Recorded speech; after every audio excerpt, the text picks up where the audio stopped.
दुनिया बदल रही है हर दिन, हर घंटे, हर सेकंड।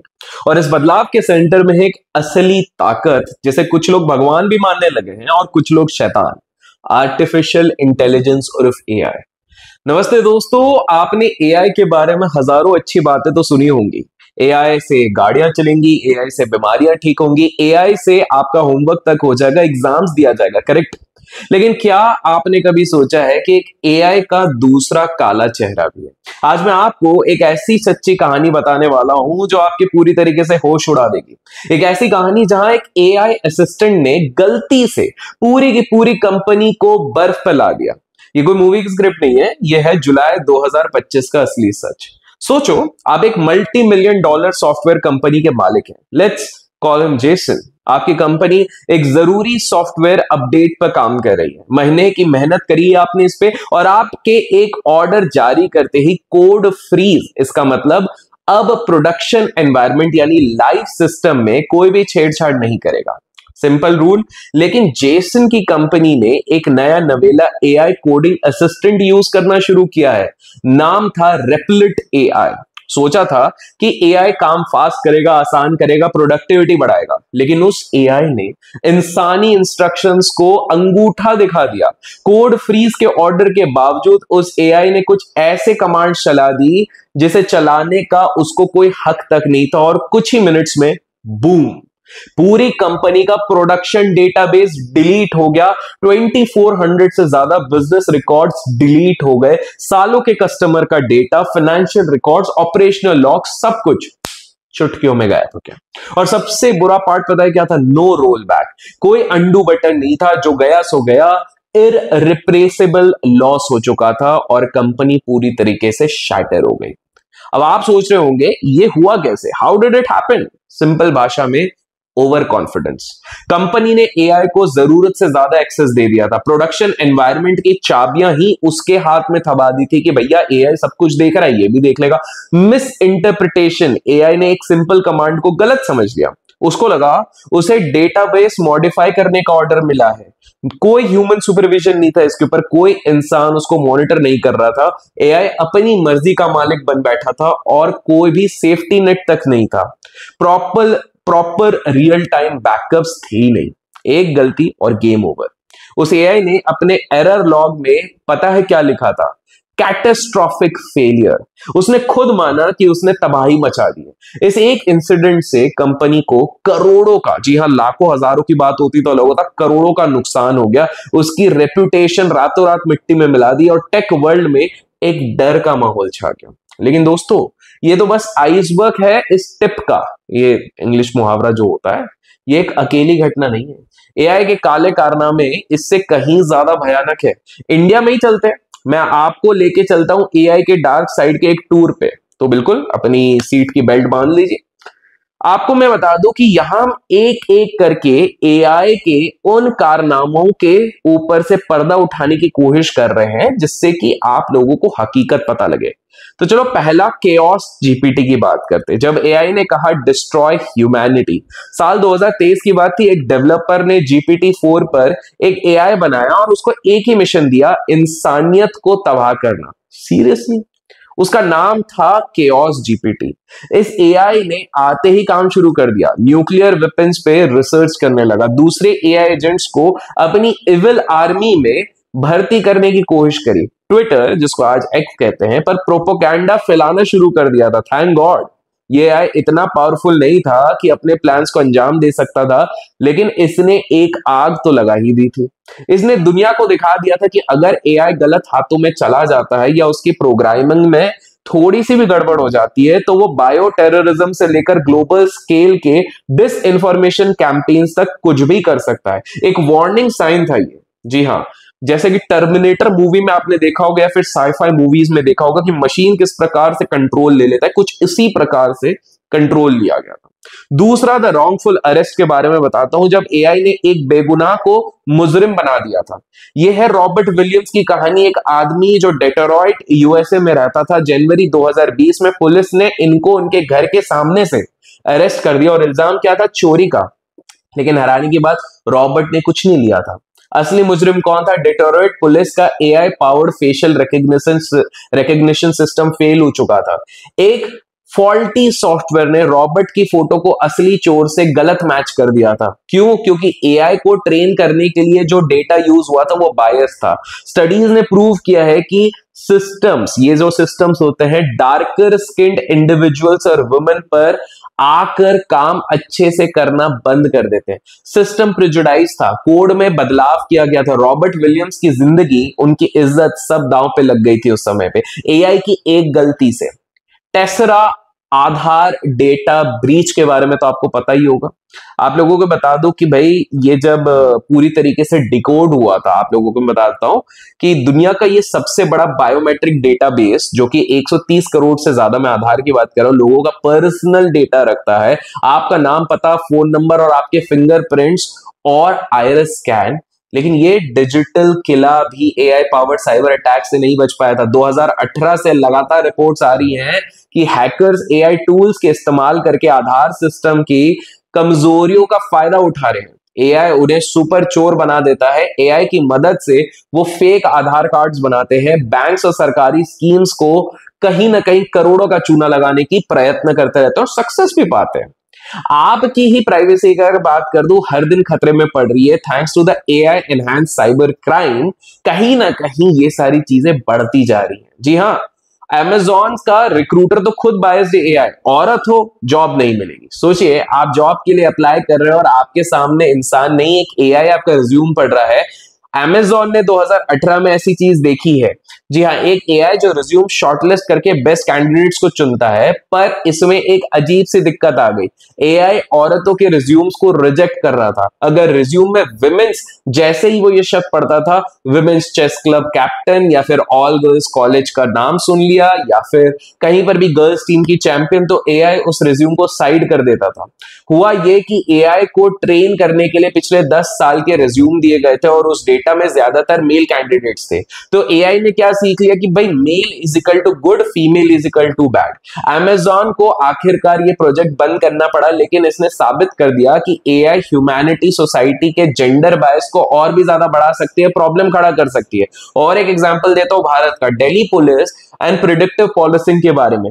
एआई का निशाना गरीब आवाम। जी हां, साल 2022 की बात है, 2022, दिल्ली पुलिस ने एक नया एआई सिस्टम शुरू किया था। इसका काम ये प्रिडिक्ट करना था कि शेल्टर में क्राइम कहां हो सकता है। इसे कहते हैं प्रिडिक्टिव पुलिसिंग। आइडिया अच्छा था कि जहां क्राइम हो वहां पर रिस्क ज्यादा होता है, वहां ज्यादा पुलिस डिप्लॉय किया जाए, पर हुआ क्या, इसका उल्टा। एआई को ट्रेन किया गया था पिछला अरेस्ट डेटा पर। इस वजह से एआई उन इलाकों को ही बार बार क्राइम हॉटस्पॉट बताने लगा जहां पहले से ही लो इनकम और माइनॉरिटी कम्युनिटीज रहती थी और जहां पुलिस की प्रेजेंस ज्यादा थी। Result, over policing. गरीब इलाकों में पुलिस की कहीं ना कहीं बढ़त बढ़ गई, 30% से ज्यादा बढ़ गए, लेकिन ओवरऑल क्राइम रेट कहीं कम नहीं हुआ। एआई ने सामाजिक भेदभाव, सोशल इनइक्वालिटी को भी इनडायरेक्टली बढ़ावा दे दिया। क्या आप लोगों को लग रहा है ये सही था? ये आधी अधूरी टेक्नोलॉजी नाइंसाफी नहीं कर रही तो और क्या कर रही है? आप लोगों को बात बता दूं कि भाई जो चैटबॉट्स बन रहे हैं उसमें कहीं ना कहीं लोग मदद मांगने की कोशिश कर रहे थे, लेकिन मदद मिल भी नहीं रही थी। ये काफी शॉकिंग एक चीज बताता हूं। अमेरिका की national eating disorder association NEDA ने एक एआई चैटबॉट बनाया था जिसका नाम था टेसा। इसका काम था उन लोगों को सपोर्ट देना जो ईटिंग डिसऑर्डर से जूझ रहे हैं, लेकिन 2023 में इसको बंद करना पड़ा। पता है क्यों? क्योंकि ये चैटबॉट लोगों को हेल्पफुल एडवाइस देने की जगह हार्मफुल एडवाइस देने लग गया। ये लोगों को और सख्त डाइट करने को कहा और कम खाने को बोल दिया, ऐसी चीजें जो उनकी हालत को और बिगाड़ सकती थी। सोचो, आप अपनी सबसे वल्नरेबल स्टेट में हो, एआई से मदद मांग रहे हो और वो आपको मौत के मुंह में ढकेल रहा है कि भैया कम खाना खा, कम पानी पी, कम न्यूट्रिएंट्स ले। This clearly shows the danger of using AI in sensitive fields like mental health without extreme caution. मैं आप लोगों को और बताता हूं, इंडिया के 500 करोड़ रुपए का फ्रॉड भी ऐसा हो चुका था जब एआई ने बॉस की आवाज निकाल ली थी। ये सुनकर आपके पैरों तले जमीन खिसक जाएगी। साल 2024, जी हां, लास्ट ईयर की बात है, इंडिया के एक बड़े बैंक में 500 करोड़ रुपए की चोरी हुई और ये चोरी किसी इंसान ने नहीं, एआई ने की। साइबर क्रिमिनल्स ने एआई डीप फेक टेक्नोलॉजी का यूज किया। उन्होंने बैंक के सीनियर एग्जीक्यूटिव्स की आवाज को परफेक्टली कॉपी किया, फिर एआई से एम्प्लॉयज को कॉल करवाया, बॉस की आवाज निकाली, उनको ऐसी इंस्ट्रक्शंस दी कि उन्होंने अनजाने में फ्रॉडुलेंट ट्रांजैक्शंस करके अप्रूव कर दिया। आवाज, बोलने का तरीका सब इतना ज्यादा रियल था कि कोई पकड़ भी नहीं पाया। ये है एआई पावर्ड फ्रॉड का लेवल। ये इंडिया के पूरे फाइनेंशियल सेक्टर के लिए एक रेड अलर्ट है। मैं आप लोगों को और भी एग्जांपल्स बताते रहूंगा, लेकिन अभी तक कुछ भी पसंद आए तो लाइक जरूर कीजिएगा। जितने ज्यादा लाइक्स होते उतने ही इस प्रकार के वीडियो होंगे। कमेंट्स में एआई लिख दीजिएगा अगर एआई रिलेटेड और वीडियो चाहिए। जब एआई ने जनता को गुमराह किया, एआई सिर्फ पैसे या डेटा ही नहीं चुरा रहा, ये हमारे डेमोक्रेसी पे भी बहुत ज्यादा हमला कर रहा है। 2022 के फिलीपींस इलेक्शन की बात कर ले, एक कैंडिडेट के कैंपेन ने जमकर एआई का गलत इस्तेमाल किया। उन्होंने एआई से डीप फेक वीडियोस बनाए, टिकटॉक पर एक ट्रोल आर्मी तैयार करी और इतना झूठा और डिस इंफॉर्मेशन फैलाया कि पूरी की पूरी यंग जनरेशन कंफ्यूज हो गई। एआई ने उनके नैरेटिव को इतना एम्पलीफाई किया कि सच कहां दबकर रह गया किसी को पता नहीं चला। यह दिखाता है कि एआई एक पॉलिटिकल हथियार बन सकता है और झूठ को सच बनाकर पेश करने की ताकत भी इसको मिल चुकी है। जी हां, मैं केओस जीपीटी, जो रॉबर्ट विलियम्स, आधार का जो पूरा स्कैम, अमेजॉन वाली चीज, Delhi police, NEDA, bank fraud, election का मैनिपुलेशन, इस प्रकार से मैंने ऑलमोस्ट आपको आज 7 से 8 लाइव केस स्टडीज दी है, जिसको आप गूगल पे जाके चेक भी कर सकते हैं, जिसके चक्कर में इतना ज्यादा हल्ला गुल्ला हुआ है। ये छोटे मोटे ग्लिचेस नहीं थे, ये एक पैटर्न थी, एक भयानक पैटर्न थी। और ये एक ही सवाल खड़ा करता है, वो क्या एआई इंसानियत के लिए सबसे बड़ा खतरा बन सकता है? दोस्तों, अभी तक हमने इंडिविजुअल इंसिडेंट्स देखे हैं, पर अब इन डॉट्स को कनेक्ट करने का टाइम आ गया to see the bigger picture. क्योंकि एआई का खतरा किसी एक कंपनी या एक देश तक सीमित नहीं है। कल हमने बात करी थी हमारे देश के रिचेस्ट इंसान कैसे एआई चला रहे हैं, उसका भी वीडियो आप देख सकते हैं, हमारे चैनल पे है। लेकिन आपको समझना पड़ेगा, AI is a threat to all the humanity. एक एक्सटेंशियल थ्रेट है, एक्सटेंशियल थ्रेट है, स्पेलिंग शायद मैं गलत बोल रहा हूं, बट आप लोगों को बता दो, स्टीफन हॉकिंग, इलॉन मस्क, इस तरह के बड़े बड़े लोग ऑलरेडी पहले वार्न कर चुके थे। अगर हमने आर्टिफिशियल जनरल इंटेलिजेंस एजीआई बनाया, यानी एक तरीका का ऐसा एआई जो इंसानों की तरह सोच सके, समझ सके, सीख सके, तो वो हमारे कंट्रोल से बाहर जा सकता है। केओस जीपीटी एक छोटा सा ट्रेलर ही तो था। सोचो, अगर एक एजीआई डिसाइड कर ले कि इंसान इस धरती के लिए वायरस है, वो हमारा कंट्रोल बाईपास कर सकता है, खुद को कॉपी कर सकता है और ऐसे गोल्स परस्यू कर सकता है जो हमारे लिए हमने तैयारी तक नहीं करी है। एआई रिसर्चर्स की एक सर्वे में 61% ने माना है कि अगले 100 साल में एजीआई से एक कैटास्ट्रोफिक आउटकम का 10% से ज्यादा चांस है। और ये कोई मजाक नहीं है। मैं आप लोगों को बता दूं कि मास एम्प्लॉयमेंट तो पहले की बात होती है, अब अनएम्प्लॉयमेंट की बात ज्यादा बढ़ चुकी है। एआई ऑटोमेशन ला रहा है, काम फास्ट हो रहा है, पर इसका दूसरा पहलू यह है मास अनएम्प्लॉयमेंट। एक रिपोर्ट के मुताबिक 2030 तक दुनिया भर में 30% जॉब्स एआई ऑटोमेट कर चुका होगा। इंडिया की बात करें तो 1.5 करोड़ जॉब्स तलवार की नोक पे है। मैन्युफैक्चरिंग, आईटी, यहां तक कि एग्रीकल्चर में भी एआई घुस रहा है। दुकान कंपनी का एग्जांपल हमने देखा है, जहां पर एआई चैटबॉट लाने के बाद 90% या 90% टेलीकॉलर सपोर्ट स्टाफ को निकाल दिया जा चुका है। जब लाखों करोड़ों लोग बेरोजगार होंगे तो सोशल अनरेस्ट होगा, इनइक्वालिटी और बढ़ेगी, आपकी जॉब सेफ नहीं रहेगी। एक बार फिर सोचिए, प्राइवेसी की बात ऑलरेडी हम कर चुके हैं। Big boss is always watching you. AI एक जासूस है, ये इतना डेटा प्रोसेस कर रहा है जो कि आप सोच भी नहीं सकते। इंसानों को हजारों साल में जितना करने के लिए समय नहीं मिल सकता था, वो कुछ सेकंड्स में करता है और ये काफी एडवांटेजियस वे में कर देता है। इंडिया में स्मार्ट सिटीज और सर्विलेंस सिस्टम में एआई का जमकर इस्तेमाल हो रहा है। दिल्ली पुलिस का फेशियल रिकॉग्निशन नेटवर्क एक एग्जांपल है। एक रिपोर्ट के मुताबिक इंडिया का AI powered surveillance infrastructure 140 crore citizens का डेटा कलेक्ट कर रहा है विद मिनिमल ओवरसाइट। आप कहां जाते हैं, कहां नहीं जाते, कहां खाते हैं, ये हर चीज पे नजर रख रहा है। ये मास प्रोफाइलिंग और डिस्क्रिमिनेशन का एक खतरनाक टूल बन सकता है। आपकी प्राइवेसी अब आपकी नहीं रही है। जी हाँ, एनवायरमेंटल के लिए भी तो डिजास्टर है पूरी। अगर हम एनवायरमेंट की बात करें, एआई फ्री में नहीं आता, ये याद रखो। उसको ट्रेन करने में बहुत ज्यादा एनर्जी लगती है। एक बड़ा एआई मॉडल को ट्रेन करने में उतनी ही एनर्जी खर्च होती है जितने हजारों घरों को मिलाकर यूज करती है इलेक्ट्रिसिटी। एआई डेटा सेंटर्स अकेले ग्लोबल कार्बन इमिशंस का 2% हिस्सा है और ये फिगर 2030 तक डबल हो सकता है। इंडिया में जहां 70% इलेक्ट्रिसिटी कोयले से बनती है, एआई की भूख हमारे एनवायरनमेंट पे, एयर पोल्यूशन पे, क्लाइमेट पे कहीं ना कहीं बहुत बड़ा दरार डाल रही है। टेक्नोलॉजी के नाम पर हम प्लैनेट को तबाह कर रहे हैं। एआई कहीं ना कहीं वॉरफेयर के आगे भी खेल रही है, और टर्मिनेटर मूवी जो हमने देखी हो सकता है रियल भी बन सकती है। एआई अब जंग के मैदान में ऑलरेडी उतर चुकी है, आप लोगों को पता होगा। हमने डीप फेक फ्रॉड का केस देखा, पर अब बात इससे आगे निकल चुकी है। देश ऑटोनोमस वेपन्स बना रही है, एआई पावर्ड ड्रोन्स जो बिना किसी इंसानी ऑर्डर के खुद टारगेट चुन सकता है और उसको खत्म कर सकता है। 2021 में 2021 में लीबिया में एक एआई कंट्रोल्ड ड्रोन ने खुद से हमला कर दिया। यह इतिहास में पहली बार हुआ। सोचो, अगर दो देशों के एआई हथियारों के बीच में कोई गलतफहमी हो जाए या हैकर्स उसको हैक कर ले, तो फिर एक ऐसी जंग शुरू हो सकती है जिसे इंसान खुद भी नहीं रोक पाएगा। जी हाँ, आप लोगों को मैं और एक चीज बता दूं कि कहीं ना कहीं ये हमारे दिमाग में इतना हावी हो रहा है कि ह्यूमन स्किल्स लूज हो रही है। हम हर चीज के लिए एआई पे निर्भर होते जा रहे हैं।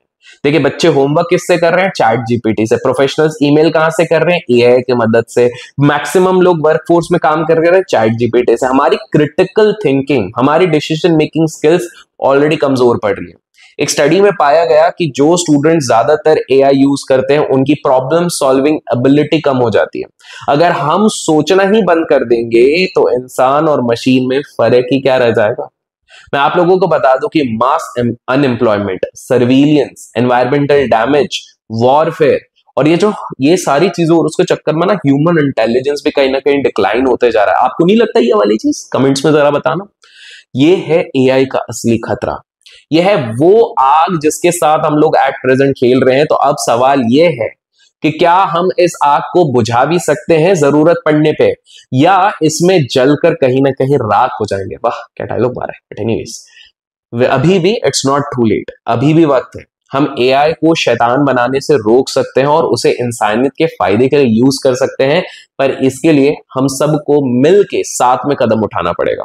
स्ट्रिक्ट रूल्स एंड रेगुलेशंस आना पड़ेगा, सरकारों को साथ में काम करना पड़ेगा, इंक्लूडिंग द इंडियन गवर्नमेंट। सख्त कानून बनाने पड़ेंगे। जैसे यूरोप में ईयू एआई एक्ट बना है, वैसे ही इंडिया के डिजिटल इंडिया एक्ट में एआई के लिए क्लियर गाइडलाइंस होनी चाहिए, अकाउंटेबिलिटी फिक्स करनी होगी। और एट द एंड आपको ये जो बायस बना रहा है एआई, जैसे कि हमने आज के काफी केसेस में देखे, उसको रोकना पड़ेगा। एआई डेवलपर्स को ये सुनिश्चित करना होगा कि भाई उनका डेटा अनबायस्ड है। रेगुलर ऑडिट्स होने चाहिए ताकि अमेजोन और दिल्ली पुलिस जैसी घटनाएं दोबारा ना हो। साइबर के लिए कहीं ना कहीं एक सुरक्षा कवच बनना चाहिए। बैंक्स और दूसरी कंपनीज जो फाइनेंस से डील करती है उनको एआई स्पेसिफिक सिक्योरिटी सिस्टम्स लगाने पड़ेंगे। डीप फेक्स और एआई हैकिंग से बचने के लिए नए तरीके ढूंढने होंगे। ह्यूमन को कहीं ना कहीं ये समझना पड़ेगा कि जो लोग हैं वो किस तरह से कंट्रोल कर रहे हैं। सबसे जरूरी यही होगा। क्रिटिकल सिस्टम्स में हमेशा एक ह्यूमन इन द लूप होना चाहिए, एक इंसान जिसके पास फाइनल कंट्रोल हो वो बटन दबाने का, जो रेपलिट डेटाबेस वाइप आउट जैसे डिजास्टर होने से लोगों को और कंपनियों को बचा सके। एक किल स्विच से हमेशा एक इंसान का हाथ ही रोक सकता है, क्योंकि भैया एआई के भरोसे छोड़ दिया, कहां एआई का दिमाग फिरा, सीधे सीधे मिसाइल चला देगा। कंपनी को अपनी एनवायरमेंटल रिस्पॉन्सिबिलिटी भी समझनी पड़ेगी। एआई की एनर्जी कंजम्पशन को कम करने के नए नए तरीके ढूंढने पड़ेंगे, इनोवेशन ढूंढने पड़ेंगे। और सैड टू से भारत इनोवेशन में पीछे रह जाता है, वहां पर उसे वर्क करना पड़ेगा। और आखिर में आप और हम सबको एआई के रिस्क के बारे में जानकारी होनी चाहिए। जब जनता जागरूक होगी तभी वो कंपनीज और सरकारों पर रिस्पॉन्सिबल एआई के लिए दबाव लगा पाएगी। दोस्तों, आने वाला कल एआई का है, इस पे कोई दोहरी राय नहीं है। ये एक असली ट्रेन है जो स्टेशन से निकल चुकी है, इसको रोकना संभव नहीं है। हम इसे रोक तो नहीं सकते, पर हम इसकी पटरी जरूर बदल सकते हैं। हम ये डिसाइड जरूर कर सकते हैं कि ये ट्रेन हमें बर्बादी की तरफ लेके जा रही है या फिर प्रगति की तरफ लेके जा रही है। The Replit AI incident was simply a wake up call, एक वार्निंग थी कि अगर हमने एआई को बिना सोचे समझे, बिना सुरक्षा के अपनी जिंदगी के हर पहलू में घुसा दिया ना, तो ये हमारी सबसे बड़ी गलती होगी।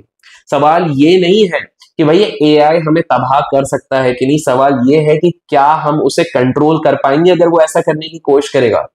इस वीडियो को अपने दोस्तों के साथ, अपने फैमिली वालों के साथ याद से शेयर कीजिए। देखिए अपन ज्यादा एडिट वेडिट ये सारी चीजें नहीं करते, सीधे to the point informative videos आपके पास लाते हैं ताकि हम सब मिलकर एक सेफ और रिस्पॉन्सिबल फ्यूचर बना सके। कमेंट्स में आपके दिमाग में जो भी आए वो बताएगा, लाइक और शेयर कीजिएगा कुछ भी पसंद है, और चैनल को सब्सक्राइब नहीं किए तो सब्सक्राइब करके बेल आइकन दबा दीजिएगा ताकि मैं नेक्स्ट वीडियो भी इस तरह का धमाकेदार ला सकूं। Till then, keep learning, keep growing, keep investing and keep trading.